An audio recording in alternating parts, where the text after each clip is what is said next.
All right, we're on. I tried this once already, and I had a few mistakes and a few um, inappropriate words said while I was doing it. Notice carbon.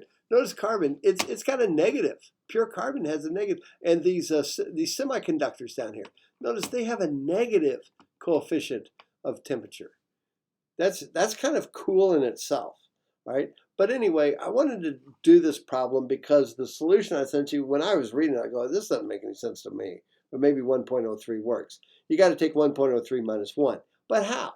How does it work? All I wanted out of this thing, all I wanted, and thank goodness Molly is being, she's being a good tenacious bulldog on this thing, is I really want to learn. Just don't give me the answer. I really want to learn.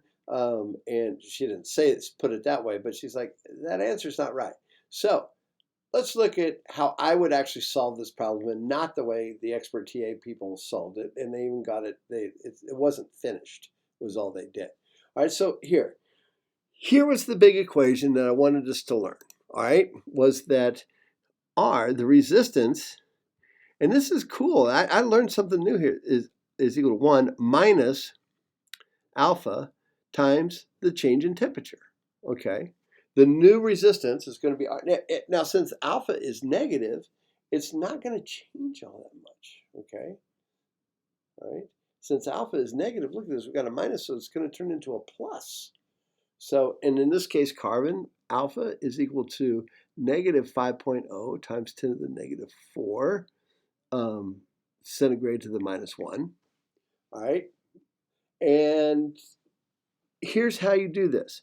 And this is for when you're doing, those of you that are chemists, those of you that are biologists, you're always wanting to find a percent change that happens in something. And the way we find a percent change, and this is the formula, R over R for this one, or the change in what we're doing divided by the initial. Okay? That's how we find the percent change. You get your R final minus your R initial divided by R naught. Now look, we can do some times 100.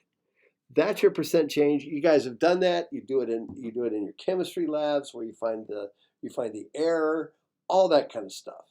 So that's a legitimate thing to learn how to do. This is a legitimate equation to know about and how it works. So it's a good problem. It was just executed poorly by yours truly, by me, actually. All right, so now let's just do the simple algebra to make this work.